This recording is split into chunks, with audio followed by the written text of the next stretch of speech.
I am Dr. Jaswant Singh, behalf of Triple S Convent Senior Secondary School, RICO, Sriganganar. Admissions are open for new session 2020 to 21. Okay, class 11th हम already पहले कर चुके हैं quantum numbers के बारे में। 4 quantum number हम already complete कर चुके हैं, जिसके अंदर अब बात करें सबसे पहला हम क्वांटम नंबर किया था प्रिंसिपल क्वांटम नंबर, और उसके बाद अपने पास आया एजिमुथल क्वांटम नंबर, उसके बाद अपने किया था मैग्नेटिक क्वांटम नंबर, और उसके बाद लास्ट में किया था हमने स्पिन क्वांटम नंबर। आज हम डिस्कस करेंगे the filling of electron in orbitals for any atom, यानी कि किसी भी एटम में किस तरह से ऑर्बिटल्स के अंदर इलेक्ट्रॉन को फिल करते हैं। ठीक है, हम 9th क्लास से कुछ रीड करते आए हैं टॉपिक्स, उनके बारे में डिस्कशन करें। तो यहाँ पर हम बात करते हैं एटम्स का जो सिंबल होता है उनको हम किससे डिनोट करते हैं, एक्स से डिनोट करते हैं। और ए जो होता है इसकी पावर के अंदर वो होता है एटॉमिक मास नंबर। वो क्या होता है आपका एटॉमिक मास नंबर, और atomic mass number is equal होता है number of protons plus number of neutrons present in the nucleus, यानी कि दोनों के नंबर्स का एडिशन जो होता है वो हमारा क्या होता है एटॉमिक मास नंबर होता है। और इसके बॉटम के यहाँ पर देखिए जेड दे रखा है लेग्स टाइप के अंदर, तो वो है आपका एटॉमिक नंबर ऑफ एलिमेंट, यानी कि किसी भी एलिमेंट का क्या है वो एटॉमिक नंबर होता है। तो इस तरह से हम ऑलरेडी पहले 9th क्लास से रीड करते आ रहे हैं कि किसी भी सिंबल को किस तरह से रिप्रेजेंट किया जाता है। क्लियर है बेटा? आगे चलें तो बात करते हैं, यहाँ पर आपके नोट्स के अंदर दे रखा है atomic number of elements, number of proton present in the nucleus of elements. ठीक है ना? तो नंबर ऑफ जो आपका एटॉमिक नंबर जो होता है वो ऑलवेज इक्वल होता है किसके, नंबर ऑफ प्रोटॉन्स के, यानी कि जो नंबर ऑफ प्रोटॉन प्रेजेंट होते हैं किसी भी न्यूक्लियस के अंदर वही उसका क्या होता है एटॉमिक नंबर होता है। अब डिस्कशन करते हैं नेक्स्ट पॉइंट के अंदर कि नंबर ऑफ प्रोटॉन के साथ साथ नंबर ऑफ न्यूट्रॉन्स का क्या कर दिया जाए, एडिशन कर दिया जाए, तो वो आपका क्या हो जाता है एटॉमिक मास नंबर हो जाता है। तो हमें यहाँ पर एक बात ध्यान में रखनी है, वो बात क्या ध्यान में रखनी है कि किसी भी न्यूट्रल एलिमेंट के लिए बात की जाए तो उसके एटम के अंदर नंबर ऑफ जितना उसका एटॉमिक नंबर होता है उसमें नंबर ऑफ प्रोटॉन भी उतने ही प्रेजेंट होते हैं, और equals to the number of the electrons, यानी कि 3 आर द इक्वल्स ना, atomic number is equals to the number of proton is equals to the number of electrons in the neutral atom. Clear है? तो इस बात को हमें confirm ध्यान में रखना है। तो आगे आगे आता है अपने पास number of electrons always equals to the number of protons. Clear है? ये इक्वल्स का साइन लगा हुआ है यहाँ पर, आप ध्यान रखना, नंबर ऑफ प्रोटॉन इस तरह से इक्वल का साइन। अगला है नंबर, नोट देखिए आप, light weight particle of atom, यानी कि सबसे लाइट वेट जो पार्टिकल होता है किसी भी एटम के अंदर वो कौन सा होता है अपने पास, इलेक्ट्रॉन होता है। और सबसे जो हैवी पार्टिकल होता है वो कौन होता है अपने पास, न्यूट्रॉन होता है। ध्यान रखना, ये कंपटीशन में आया हुआ क्वेश्चन है, इसलिए मैंने यहाँ पे नोट लगा करके नोट करवाया हुआ है कि सबसे जो लाइट वेट पार्टिकल होता है किसी भी एटम का वो कौन सा होता है, इलेक्ट्रॉन होता है। और सबसे हैवी पार्टिकल जो होता है वो किसी भी एटम का वो कौन होता है, आपका न्यूट्रॉन होता है। अब फॉर एग्जांपल हम यहाँ पे बात करते हैं किसी एलिमेंट्स को लेकर के, वो है अपना कार्बन। कार्बन की बात करें तो कार्बन के अंदर देखो ये यहाँ पे ऊपर लिखा हुआ है 12 का मीन है कि इसका जो एटॉमिक मास नंबर है वो कितना है, 12 है। मीन इसमें 6 नंबर ऑफ क्या है प्रोटॉन प्रेजेंट हैं, और 6 ही नंबर ऑफ क्या है आपके न्यूट्रॉन प्रेजेंट है। सर निकलेंगे कैसे? तो देखो जितना एटॉमिक नंबर होता है उसके अंदर उतने ही इलेक्ट्रॉन होते हैं और उतने ही क्या होते हैं, प्रोटॉन होते हैं। ये 6 हैं, क्लियर है ना? तो हमें ये पता चल गया कि प्रोटॉन कितने हैं, टोटल 6 हैं, और उसका एटॉमिक मास नंबर कितना है, 12 है। तो हम अच्छी तरह से जानते हैं कि atomic mass number is equal to क्या होता है, प्रोटॉन नंबर्स प्लस न्यूट्रॉन का नंबर्स। ठीक है ना? तो इस तरह से हम बात करें नंबर ऑफ न्यूट्रॉन्स यहाँ पर, तो प्रोटॉन कितने हैं हमारे पास, टोटल 6 हैं, क्योंकि यहाँ देखिए ये 6 दे रखा है, और प्लस ये हमें कैलकुलेट करना है, x कंसिडर कर देते हैं इसको, और ये हमारे पास कितना है 12, क्योंकि ये यहाँ दे रखा है। क्लियर है ना? तो इससे वैल्यू कितनी आ जाएगी हमारे पास, कैलकुलेट करने पर 6 आ जाएगी, यानी कि इसके अंदर न्यूट्रॉन भी हैं वो कितने हैं आपके 6 ही हैं, प्रेजेंट हैं। तो इस तरह से हम कैलकुलेट कर सकते हैं किसी भी एलिमेंट के लिए कि उसमें कितने नंबर ऑफ प्रोटॉन्स क्या हैं, प्रेजेंट हैं, और कितने number of neutrons are present in the nucleus for any elements. Next आता है टॉपिक इलेक्ट्रॉनिक कॉन्फ़िगरेशन। तो देखिए इलेक्ट्रॉनिक कन्फिग्रेशन लिखने के लिए हमें क्या लर्न करना है, अबव रूल लर्न करना है। क्या रूल लर्न करना है, अबव रूल। अब what the mean of above, actually में क्या होता है, अबव जो है एक जर्मन वर्ड है, ये किसी साइंटिस्ट का नेम नहीं है। सबसे पहली बात, अबव प्रिंसिपल के नेम से हम क्या करते हैं, ऑर्बिटल को डिसाइड करते हैं कि किसकी एनर्जी कम है और लो है और किसकी एनर्जी हाई है। तो अबव ये कहता है कि सबसे पहले इलेक्ट्रॉन हम उसमें फिल करेंगे या उस ऑर्बिटल में फिल करेंगे जिसकी एनर्जी क्या हो, कम हो। लेकिन इसका डिसाइडेशन कैसे हो, तो इसके लिए क्या दिया गया है, इलेक्ट्रॉनिक कन्फिग्रेशन के साथ साथ अबव रूल दिया गया है। अबव एक जर्मन वर्ड है जिसका मीन होता है buildup.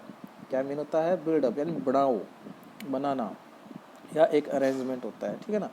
According to this rule, low energy levels orbitals filling first then the higher energy orbitals, ठीक है ना। यानी कि पहले हम उस ऑर्बिटल के अंदर इलेक्ट्रॉन फिल करेंगे जिसकी एनर्जी क्या हो, low. It contain the n+l rule, Pauli exclusion rule, Hund's multiplicity rule, ठीक है ना। ये थोड़ा सा स्पेलिंग सही है, मल्टीप्लिसिटी रूल, क्लियर है।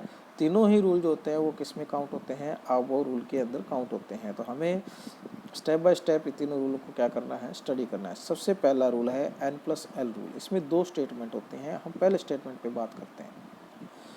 What the mean about the n and l? n is the principal quantum number for any orbitals and l is the azimuthal quantum number for any orbitals, clear है।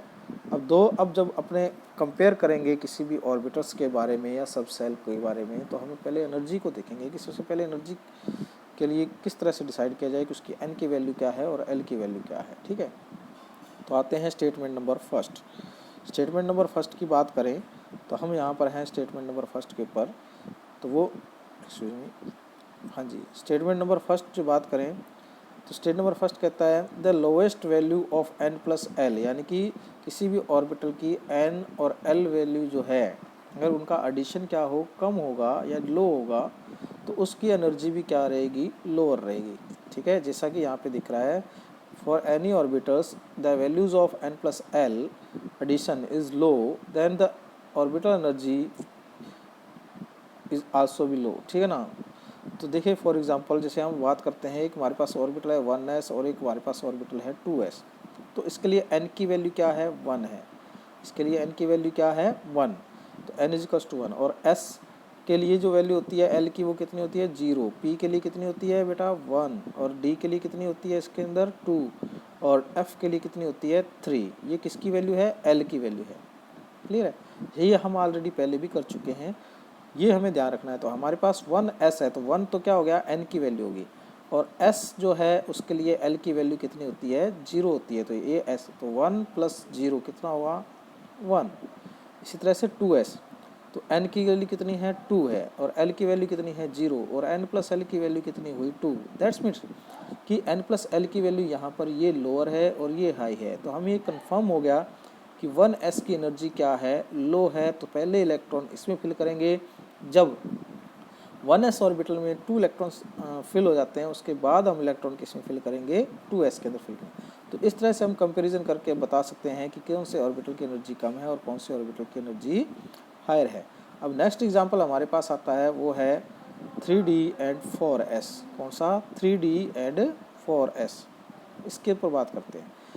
d के लिए l की value कितनी होती है, 2। और s के लिए l की वैल्यू कितनी होती है, 0। फिक्स है ये बेटा, है ना। n की वैल्यू कितनी है यहाँ पर, 3। l की वैल्यू कितनी होगी यहाँ से, 2। तो 3 + 2 कितना हुआ, 5। और इधर बात करें 4s, तो n की वैल्यू कितनी है, 4। और l की वैल्यू s के लिए कितनी आएगी, 0। तो यहाँ पर n + l टोटल कितना हुआ, 4। अब कौन सी वैल्यू ज़्यादा है n+l की, दैट्स ऑल, कि सबसे कम वैल्यू जिसकी होगी इन दोनों में से एनर्जी, उसी की क्या रहेगी, लोअर रहेगी। तो यहाँ पर ये वैल्यू कितनी है, 4 है। तो इसका मतलब है 4s ऑर्बिटल ऐसा ऑर्बिटल है जिसकी एनर्जी 3d से क्या है, कम है या लो है। तो फर्स्ट इलेक्ट्रॉन किस में फिल होंगे, 4s के अंदर फिल होंगे। और उसके after the filling of the 4s orbital then it will be goes to the 3d orbitals, ठीक है ना। तो इस तरह से हम कंसिडर करते हैं कि कौन सा ऑर्बिटल हायर एनर्जी का है और कौन सा ऑर्बिटल लोअर एनर्जी का है। अब बात आती है नेक्स्ट कि स्टेटमेंट जो है सेकंड, ये स्टेटमेंट क्या कहता है। तो देखिए, इस स्टेटमेंट के अकॉर्डिंग बात करें तो इस स्टेटमेंट के अकॉर्डिंग क्या है, तो यहाँ पे आइए, if for two orbitals, sorry इसको थोड़ा सा सेट कर देता हूँ। हाँ, अब आता है if for two orbitals the value of n plus L is same, यानी कि दोनों की वैल्यू क्या आ जाए, सेम आ जाए।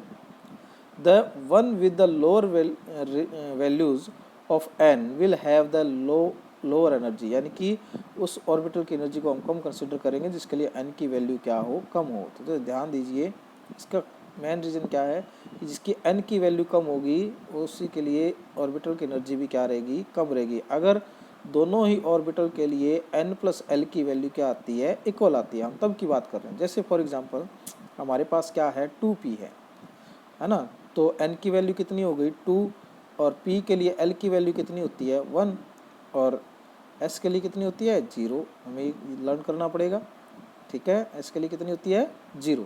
तो यहाँ पर 2p और 3s के बीच में कंपैरिजन चल रहा है।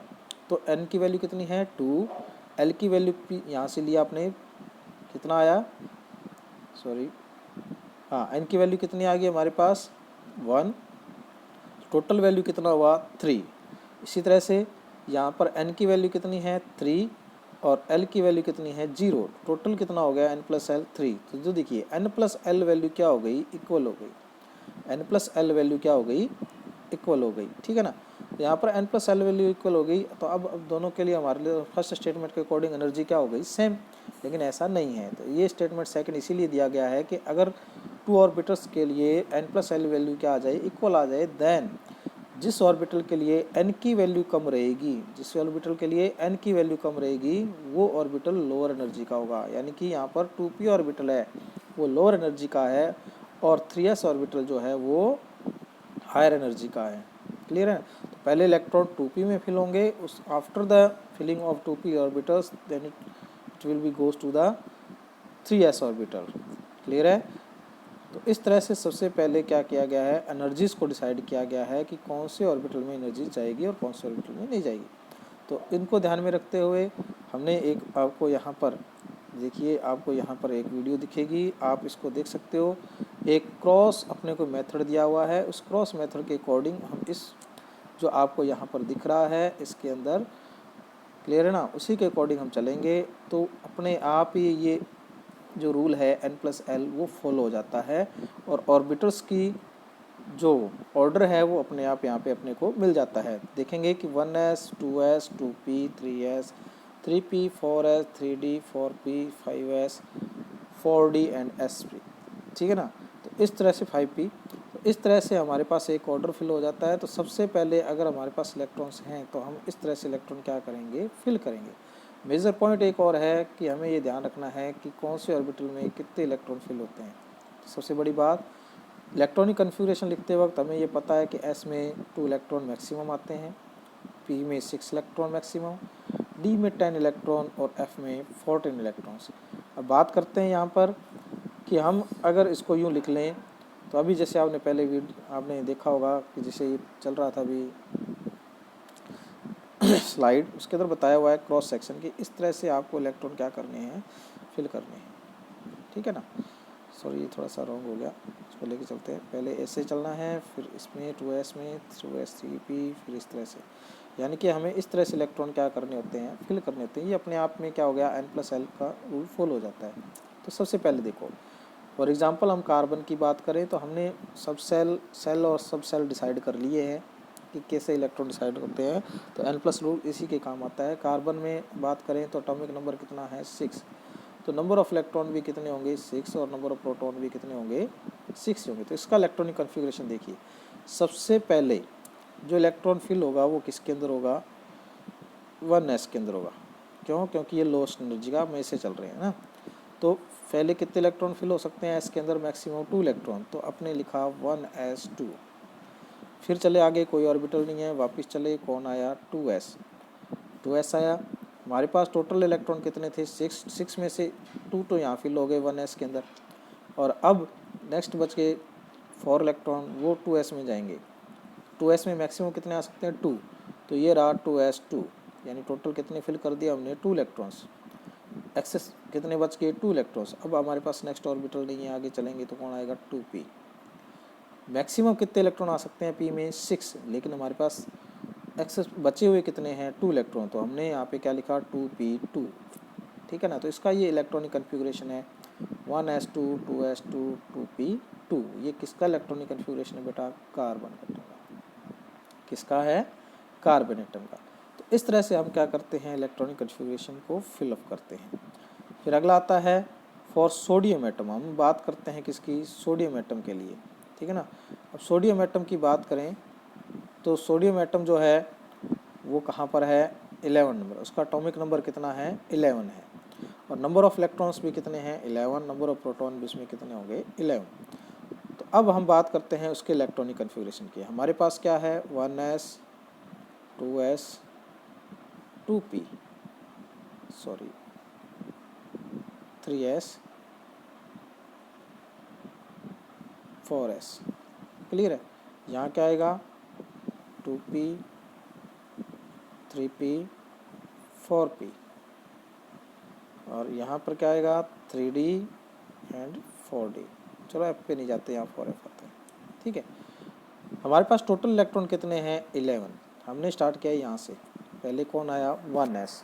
11 इलेक्ट्रॉन में से 2 इलेक्ट्रॉन कहाँ फिल हो गए, 1s के अंदर, तो ये हो गया 1s2। फिर आगे कोई ऑर्बिटल नहीं है, चले वापस कौन आया 2s। 2s में कितने इलेक्ट्रॉन फिल हो सकते हैं, मैक्सिमम 2, ये हो गया 2s2। 2 यहाँ पर और 2 यहाँ पर, तो 1s2 2s2, यानी टोटल इलेक्ट्रॉन 4 फिलअप हो गए। एक्स्ट्रा इलेक्ट्रॉन कितने बच गए, 7। हम कहाँ चले, आगे कौन आया 2p। 2p में मैक्सिमम कितने इलेक्ट्रॉन आ सकते हैं, 6, then it will be the 2p6, ठीक है। अब एक्सेस इलेक्ट्रॉन कितना बच गया, 1, क्योंकि हम 10 इलेक्ट्रॉन फिल कर चुके हैं।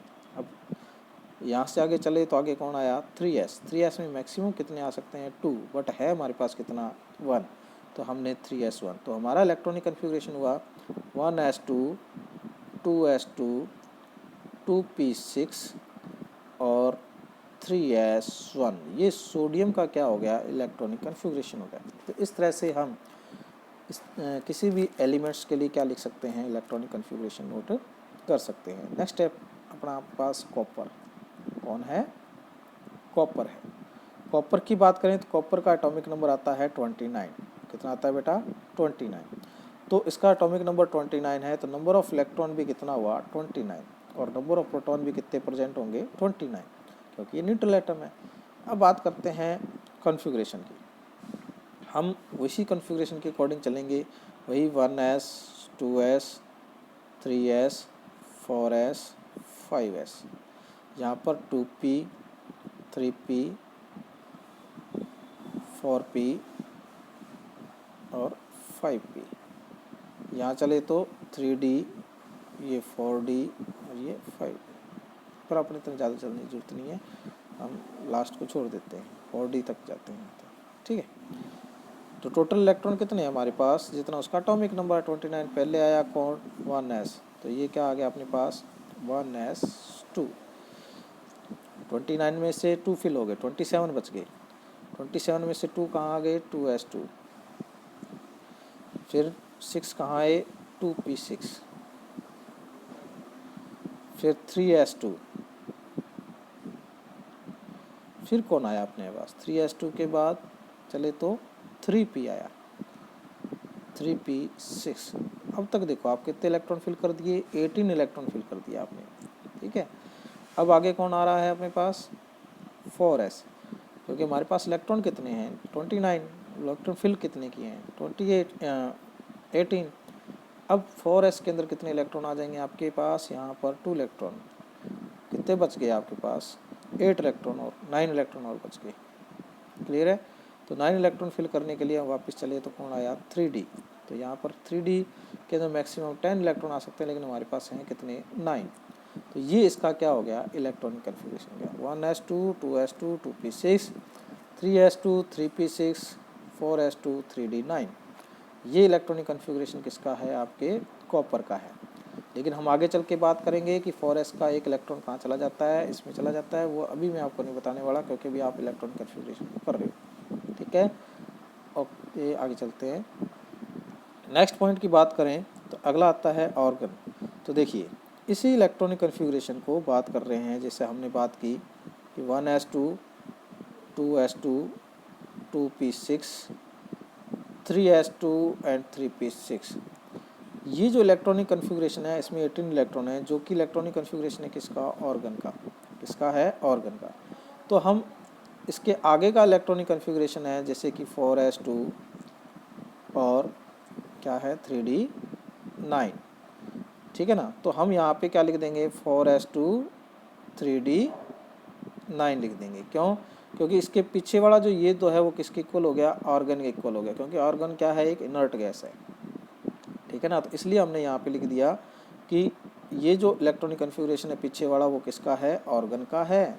तो ऑर्गन को यहाँ पे लगाया इस तरह से, और ऑर्गन को कैपिटल ब्रैकेट में क्लोज किया, और यहाँ पे क्या कर दिया आगे 4s2 3d9, ठीक है ना। तो ये हमने सबसे पहले क्या किया है, इलेक्ट्रॉनिक कन्फिग्रेशन जो कि ज़्यादा लाइन स्पेस ले रहा था, उस स्पेस को कम करने के लिए उसको क्या कर दिया, स्मॉल कर दिया। अब बात करते हैं यहाँ पर आपके इसी नोट्स के अंदर। तो नोट्स के ऊपर आए तो बात करें तो इसमें देखिए आपने यहाँ लिखा हुआ है ऑर्गन और 3d9 4s2, ठीक है। तो ये बता रखा है कि मैंने कि यहाँ ऑर्गन नंबर ऑफ इलेक्ट्रॉन्स कितने हैं 18, और इसका इलेक्ट्रॉनिक कन्फिग्रेशन कितना है ये, तो ये इसके इक्वल आ जाएगा। क्लियर है। इसके बाद हमने देखिए ये डिसाइड कर लिया अभी तक कि इसका सब सेल कौन सा होगा, शेल कौन सा है और सब सेल कौन सा है, कौन से सब सेल में इलेक्ट्रॉन जा रहा है, ये चीज़ डिसाइड हो चुकी है, ठीक है। अब सब सेल में क्या होते हैं, ऑर्बिटल्स होते हैं। क्या होते हैं, ऑर्बिटल्स होते कि नहीं होते बेटा। जैसे S में 1, P में 3, D में 5 और F में 7 ऑर्बिटल्स होते हैं। बात कर चुके हैं हम ऑलरेडी। तो इन ऑर्बिटल्स का डिसाइडेशन करना है कि किसकी एनर्जी कम है और किसकी ज़्यादा। अभी तक तो सब सेल तक डिसाइड हो गया, अब चलते हैं ऑर्बिटल्स के ऊपर। और इसको डिसाइड करने के लिए एक रूल आता है, वो रूल है होर्न्स रूल ऑफ मल्टीप्लिसिटी। क्या है, होर्न्स रूल ऑफ मल्टीप्लिसिटी। क्या रूल है इसको देखिए अब।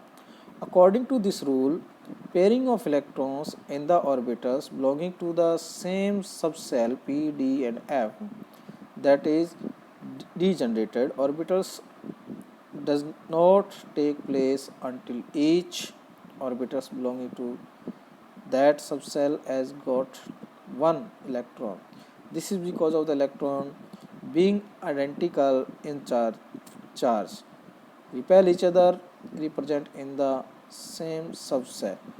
They representations can be minimized into electrons move as possible by the occupying different degenerate orbitals and have the parallel spin, ठीक है।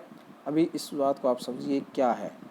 अब तो देखिए हमने जैसे डिसाइड किया कि सपोज कीजिए कोई हमारे पास ऑर्बिटल है 2p, इनमें कितने इलेक्ट्रॉन हैं, सपोज कीजिए इसमें 2 इलेक्ट्रॉन्स हैं। तो हमें अच्छी तरह से पता है कि p ऑर्बिटल्स में कितने ऑर्बिटल्स होते हैं 3।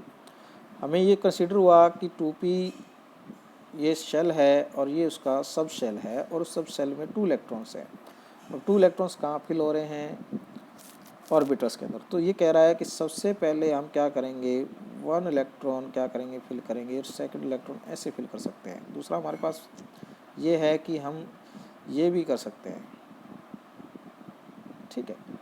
तो इस तरह से हम 2 मेथड बनते हैं कि हम इन दोनों इलेक्ट्रॉन्स को किस तरह से फिल करें। तो वो कहता है कि हम ये जो मेथड है ये हमारा रॉन्ग है। क्यों है, क्योंकि यहाँ पर दोनों ही इलेक्ट्रॉन हैं। आपको पता है इलेक्ट्रॉन पर कौन सा चार्ज होता है, नेगेटिव। अगर दोनों ही इलेक्ट्रॉन नेगेटिव हैं तो ये एक दूसरे को क्या करेंगे, रिपेल करेंगे। तो इनकी स्टेबिलिटी क्या हो जाती है, डिक्रीज हो जाती है। तो सबसे पहले हम क्या करेंगे, मल्टीप्लिसिटी यानी कि मल्टीपल ऑर्बिटल्स का यूज करेंगे। क्या करेंगे, मल्टीपल। फर्स्ट इलेक्ट्रॉन यहाँ फिल करेंगे, सेकंड इलेक्ट्रॉन यहाँ फिल करेंगे। ये मेथड सही है ताकि इनके बीच में रिपल्शन क्या हो, कम से कम हो। और अगर इसी तरह से हम बात करें कि अगर हमारे पास कोई ऑर्बिटल है, सपोज कीजिए 2p4 है, तो हम क्या करेंगे, पहला electron, second electron and third electron, यानी कि सबसे पहले पैरेलल के अंदर इलेक्ट्रॉन फिल करेंगे। अब इनमें भी रिपल्सन नहीं है, लेकिन अब जो फोर्थ इलेक्ट्रॉन है वापस वहीं से पेयरिंग स्टार्ट करेंगे जहाँ से पहले हमने स्टार्ट किया था। ठीक है ना। तो इस तरह से हम यहाँ पे इलेक्ट्रॉन की क्या करेंगे, पेयरिंग करेंगे, ताकि इनके अंदर रिपल्शन को क्या किया जा सके, कम किया जा सके। रिपल्शन कम होगा तो उनकी स्टेबिलिटी क्या हो जाती है, इंक्रीज हो जाती है। ये जो रूल है वो किसका है, मल्टीप्लिसिटी रूल है, हॉर्न्स का। ठीक है, तो अब बात आती है कि क्वेश्चन कैसे आता है सर। तो एक क्वेश्चन आया था IIT के अंदर कि last electron of nitrogen atom follow this rule, यानी कि कौन सा रूल क्या करता है, फॉलो करता है। पहला है ऑप्शन आबो रूल्स, सेकंड है हॉर्न मल्टीप्लिसिटी रूल्स, थर्ड है N+L रूल्स और डी है पाउलीज एक्सक्लूजन रूल्स। तो हम यहाँ पर देखते हैं कौन सा रूल फॉलो करता है। ध्यान देना, नाइट्रोजन की बात हो रही है। नाइट्रोजन का एटॉमिक नंबर कितना है, 7 है। कितना है, 7। क्लियर है ना। तो हम इलेक्ट्रॉनिक कन्फिग्रेशन की बात करें तो नंबर ऑफ इलेक्ट्रॉन जो है वो इसमें कितने हैं, 7। तो इलेक्ट्रॉनिक कन्फिग्रेशन लिखते हैं 1s2 2s2 2p3, यानी टोटल कितने इलेक्ट्रॉन हो गए, 7। तो ये जो आपको ऑर्डर है वो बेटा लर्न हो जाएगा, आपको टेंशन नहीं लेनी। तो देखिए इसने बोला है कि last electron of nitrogen atom, यानी लास्ट इलेक्ट्रॉन कौन सा रूल फॉलो करता है। तो लास्ट इलेक्ट्रॉन किस में है, इसके अंदर है। तो आप देखिए हम लास्ट इलेक्ट्रॉन की बात करें, क्या लास्ट इलेक्ट्रॉन ये first rule N+ rule follow कर रहा है, लेकिन हम वो रूल लेंगे जो उसने लास्ट में फॉलो किया। तो P के अंदर बात करते हैं, N+L रूल तो ख़त्म हो गया। तो फर्स्ट, क्योंकि इसमें 3 इलेक्ट्रॉन है, सेकेंड, थर्ड, यानी कि लास्ट इलेक्ट्रॉन कौन से ऑर्बिटल में है, इसके Py के अंदर है। क्लियर है। क्या ये इलेक्ट्रॉन यहाँ फिल हो सकता था, नहीं। क्यों नहीं हो सकता था, क्योंकि ऐसा करने से हमें कौन रोक रहा है, हॉर्न्स रूल क्या कर रहा है, रेस्ट्रिक्ट कर रहा है। तो इसका मतलब है ये कौन से रूल को फॉलो कर रहा है, लास्ट इलेक्ट्रॉन हॉर्न्स रूल को फॉलो कर रहा है। तो इसलिए आंसर में हमने क्या लिखा है, हॉर्न्स रूल। ठीक है, तो हॉर्न्स मल्टीप्लिसिटी रूल को ये क्या करता है, फॉलो करता है। नेक्स्ट अपने पास है पाउलीज एक्सक्लूजन रूल्स। ठीक है, अब ये क्या कह रहा है कि किसी भी 2 इलेक्ट्रॉन्स के लिए, for 2 electrons of any atoms for quantum number is not equal, यानी कि किन्हीं भी 2 इलेक्ट्रॉनों के लिए, किसी एक ही एटम के 2 इलेक्ट्रॉनों के लिए चारों जो क्वांटम नंबर हैं उनकी वैल्यू क्या नहीं हो सकती, सेम नहीं हो सकती। ये बात सबसे पहले किसने बताई थी, पाउली ने एक्सक्लूजन में बताई थी। इस रूल के अकॉर्डिंग बात करें तो किसी भी ऑर्बिटल के अंदर, तो देखिए किसी भी ऑर्बिटल के अंदर एक इलेक्ट्रॉन अगर यहाँ आ रहा है तो दूसरा इलेक्ट्रॉन क्या होगा, ऑपोजिट स्पिन का होगा। फॉर एग्जाम्पल, नेक्स्ट चलते हैं, एग्जाम्पल यहाँ पे दे रखा है, मैंने करवा रखा है। ठीक है ना। तो यहाँ पर देखो अब आप, ठीक है, 6th इलेक्ट्रॉन क्वांटम नंबर, यानी 6th इलेक्ट्रॉन की बात करें तो P2P6, तो 6 इलेक्ट्रॉन आ रहा है यहाँ पर। तो देखिए इनके क्वांटम नंबर की बात करें हम, तो यहाँ पर देखिए N की वैल्यू कितनी है, 2, L की वैल्यू P के लिए 1, लेकिन सेकंड जो इलेक्ट्रॉन है वो कहाँ पर है, ये सबने गलत बना रखा है, इसको ऐसे करना है। देखिए P2, तो P2 है तो सेकंड इलेक्ट्रॉन यहाँ फिल है, तो ये इलेक्ट्रॉन के लिए M की वैल्यू कितना है, 0 है, और S की वैल्यू चूँकि ऊपर की साइड में स्पिन होगा इसलिए क्या होगा, +½ तो आप इसको करेक्ट कर लेना, ये नीचे की नहीं ऊपर की तरफ होगा। ठीक है, तो ये चारों क्वांटम नंबर हैं इसके। तो इस तरह से पहले हम क्वांटम नंबर को क्या करते हैं, कैलकुलेट करते हैं। क्लियर है। अगला है find out put the value of quantum number of 5th and 8th electron, यानी कि ऑक्सीजन के 5th और 8th इलेक्ट्रॉन के लिए क्वांटम नंबर की बात करें तो देखिए फर्स्ट, सेकंड यहाँ पे है, थर्ड, फोर्थ ये है, ये रहा 5th, और इसका जो 8th इलेक्ट्रॉन है वो कौन सा है, ये रहा 7 वाला। तो दोनों के लिए बात करें तो ये किसके अंदर फिल हैं, 2p के अंदर फिल हैं। तो n की वैल्यू कितनी, 2, तो इसके लिए भी कितनी आएगी, 2 ही आएगी। l की वैल्यू चूँकि p के अंदर है इसलिए l की वैल्यू इसके लिए 1, इसके लिए भी 1। लेकिन m की वैल्यू यहाँ पर देखिए, दोनों ही ऑर्बिटल, दोनों ही इलेक्ट्रॉन एक ही सेम ऑर्बिटल के अंदर हैं, तो m की वैल्यू क्या है, -1, बट 5th इलेक्ट्रॉन है उसका स्पिन ऊपर की तरफ है इसलिए +½ लेकिन 8th इलेक्ट्रॉन है उसका स्पिन कहाँ है, नीचे वाली साइड है, इसलिए क्या आएगा, -½ तो ये इसके क्या हैं, क्वांटम नंबर्स होते हैं। हम किसी भी इलेक्ट्रॉन के लिए क्या कर सकते हैं, कैलकुलेट कर सकते हैं। नेक्स्ट चलें हम, तो कहता है stability of completely field, half filled and vacant orbitals. तो बात करें तो सबसे ज़्यादा स्टेबिलिटी जो होती है वो किसकी होती है, कम्प्लीटली फील्ड, यानी कि S2P6 S2 P6 D10, ये डी गलत लिख रहा है बार बार ये बच्चा, इसको आप स्मॉल डी करोगे इस तरह से, ठीक है। तो D10 F14 ये क्या है, कम्प्लीटली फिल्ड ऑर्बिटल होते हैं। तो कम्प्लीटली फिल्ड ऑर्बिटल होने की वजह से इनके अंदर जो स्टेबिलिटी है वो सबसे ज़्यादा होती है। आगे चलते हैं, नेक्स्ट की बात करें, हाफ फिल्ड। हाफ फिल्ड का मतलब है आधे भरे हुए। S2 होता है फुली फिल्ड, तो S1 हो गया उसका हाफ। P3 6 होता है फुली फिल्ड, तो P3 हो गया उसका हाफ। D5, ठीक है, ये हाफ फील्ड है। F7 हाफ फील्ड है। क्लियर है। अब बात करते हैं आगे, वैकेंट ऑर्बिटल्स कौन कौन से होते हैं। देखिए, हाफ फील्ड और फुली फील्ड को छोड़ करके जो भी अपने पास आता है उनको हम वैकेंट ऑर्बिटल कहते हैं। अगर हाफ फील्ड से कम फिलअप हों, कम भरे हुए हैं इलेक्ट्रॉन, तो हम उसको क्या कहते हैं, वैकेंट ऑर्बिटल्स। अगर मान लो हाफ फील्ड तो है लेकिन फुली फील्ड नहीं है, यानी कि बीच में कहीं है, तो उसको अपने क्या कहेंगे, पार्शली फील्ड। तो सबसे ज़्यादा स्टेबिलिटी जो होती है वो किसकी होती है, आपका फुली फील्ड का, उसके बाद हाफ फील्ड का, और सबसे कम होता है पार्शली और वैकेंट ऑर्बिटल्स का। क्लियर है। तो देखिए, some elements change its electronic configuration for the stability. तो इसी के लिए हमने आपको ये करवाया है कि स्टेबिलिटी को गेन करने के लिए ऑर्बिटल्स क्या करते हैं, अपने आप इलेक्ट्रॉनिक कन्फिगरेशन में कुछ रीअरेंजमेंट कर लेते हैं। वो किस तरह का एलिमेंट है अब बात करेंगे, ठीक है। We know that the half filled and fully filled orbitals are more stable than the vacant and partial orbital. जैसे क्रोमियम की बात करें, क्रोमियम आता है 24 नंबर पे। बात करें तो इसका electronic configuration 1s2 2s2 2p6 3s2 3p6 4s2 and 3d4। लेकिन आपको पता है 3d5 हाफ फील्ड होता है और 4s2 क्या है, फुली फील्ड है। तो 4s अपना एक इलेक्ट्रॉन किस में दे देगा, 3d के अंदर शिफ्ट कर देगा। यहाँ पर आप नीचे देख रहे हैं कि एक इलेक्ट्रॉन जो है वो क्या हो रहा है, शिफ्ट हो रहा है। कहाँ से, 4s से किसके अंदर, 3d के अंदर। ये देखिए यहाँ पे 4s2 है और ये 3d4 है। तो ये भी वैकेंट ऑर्बिटल है, यानी कि ये क्या है, लेस स्टेबल है। अब एक्साइटेड स्टेट में इलेक्ट्रॉनिक कन्फिग्रेशन जाएगा तो उसके अंदर क्या आ जाएगा, यहाँ 4s का एक इलेक्ट्रॉन कहाँ चला आया, आपके 3d में। तो ये अब कैसा हो गया, 3d हाफ फील्ड हो गया। और यहाँ पे एक सिंगल इलेक्ट्रॉन बचेगा बेटा, डबल नहीं बचेगा, इसको सेट कर लेना, ठीक है।